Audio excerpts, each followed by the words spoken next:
Hello. We're here at AQS Quilt Week in Des Moines, Iowa, and I'm here with Kris Vierra, who is our honorable mention winner in the Large Quilts Movable Machine Quilted category. Congratulations, Kris. I was very excited. Well, you know what? It's always fun to see your quilts because there's either always usually a story or something that goes with it. So tell us the story about this quilt. Well, this quilt is actually based off of a picture that I found in a book that some lady had made almost 200 years ago. And I was so intrigued with these free-floating stars across it. But I was able to reverse engineer the pattern and figure out that they had to be like 2 inches big. So you have 16 pieces and 23 seams in a 2-inch square. This is really hard. It's a lot of thread, isn't it? It's a lot of thread, and they're Y seams. And the diamonds themselves are 17/16 of an inch with the seam allowance. So you wind up having like a 3/8 of an inch Y seam. It's really small. So I actually made this quilt the first time. And you know, I've done a lot of these, so I know some of the tricks and stuff to them, and I'd washed all the purple fabric. I mean, I'd washed it to within an inch of his life, and it should have been okay, but it wasn't. And so the first time I made this, it bled. And I'd used a slightly different technique to make the stars. And so there was only maybe 1 thread holding the points. And so when I had to wash it to get all the bleeding out, it killed the points. So, now let's back up a little bit, because how many times did you wash this purple fabric? Because I know that there are 10, people 12. who think you don't need to wash your fabric, but a lot of these dark colors always have excess dye. Oh yeah. No, I probably washed it 10 or 12 times because I am fanatical about this. I actually, you know, your cameraman was teasing me about this, but I actually believe this quilt is cursed. Although I think maybe the ribbon may have broke that curse. I don't know. I'm hoping. We hope. Because I'd watched, like 10 or 12 times. And my test is I put a piece of white fabric in the washing machine, and when the white fabric comes out white with the purple, then you're good. Except I wasn't. So when I went to block it, it bled all over the quilt. And I tried the soak in the tub method because I did not want to put this in the washing machine. But then instead of having a quilt with some purple bleeding, I had a purple pink tie-dyed quilt. So I put it in the washing machine. I now had a white quilt, but all my points were dead. And so I couldn't send it to the show that it was supposed to go to, but I still wanted to enter it at another show, and I had 3 weeks for the deadline. And so I remade the quilt in those 3 weeks, the whole thing. Start to finish. 3 weeks. Didn't sleep a lot, but I got it all done. And I was really happy with it. And I sent it off, and it went there, and it went a couple other places, and then I started showing it with your shows. And I love your shows because you can go to multiple shows with the quilt. But I don't see them in between because you guys keep them for me. You take very good care of them for me, but you keep them for me. Well, when it came back from Spring Paducah, it was yellow. And I know it wasn't anything you guys did because I've had this happen once or twice before. It's a combination of batting and the blue markers and stuff, and there doesn't seem to be any rhyme or reason to why it does it, but it does it sometimes.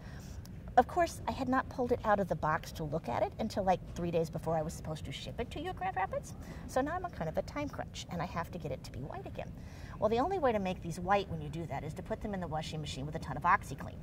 Now, I knew I had the bleeding under control, and I knew I had the points under control, which I thought I had the bleeding under control, but I wasn't sure. So I put it in the washing machine. I crossed my fingers, and please keep in mind, this is the God's honest truth, and I had just got back from vacation, and I'd done like 7 loads of laundry before I put this quilt in, and they were all fine. So I take the quilt out of the washing machine, and it is covered in mud. Not a little bit of mud, huge amounts of mud. Like chunks of mud. Like chunks of mud and leaves into it, chunks of mud. So I take it out. I'm freaking. I didn't take any pictures because I was too busy being scared about the quilt having problems. I should have took pictures for proof, but I didn't do it. So I took it out. I got all of the big pieces and the chunks and you know, washed off with a wash rag. I went and I cleaned my washing machine. I ran it through with the washing machine cleaner. I ran it through empty. I got out the rag. I cleaned all of this washing machine. I put it back in. I pulled it back out. It is covered in mud again. I wasn't going for a 3rd time. So I spot cleaned it all, got all as much good, and then I took Dawn, because Dawn is really great for spot cleaning, and I spot cleaned all the little spots and stuff off of it. All the loads I've done since, I have never had any problems at all, just this quilt. It's a mud attractor. It's a mud attractor, you know. But so I had said on my blog, I talked about the fact that this quilt is cursed, that if it was yellow when I got here to see it, because this is the first time I've seen it since then, that we were going to have a party and burn it. So it's white. I don't have to burn it. I'm very happy and with hopefully this honorable mention ribbon broke that curse. I'm hoping, because I love this quilt. I enjoyed making this immensely, so.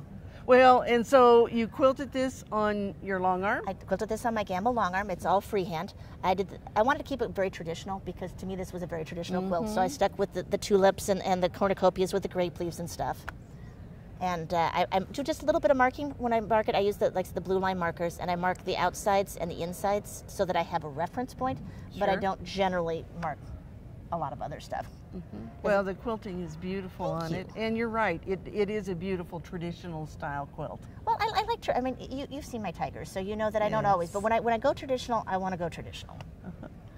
Well, all right. So, and I also like that you did a curvy edge. And you know, that's a little trick that our viewers can just know about, is that you don't have to worry about having that straight line on the edge. No, actually, this is, in a lot of ways, this is an easier edge to do. Yes. And a lot of the times the judges give you bonuses because they consider it to be a decorative element to it. That's right. This is actually the borders and binding class I'm teaching for you guys tomorrow. Okay, all right. Okay, well, it's a beautiful quilt, and congratulations again. And we hope that you'll enter an upcoming AQS Quilt Show. The contest rules for 2018 are now available at QuiltWeek.com. So enter your quilt, and we hope we'll see you soon at AQS Quilt Week.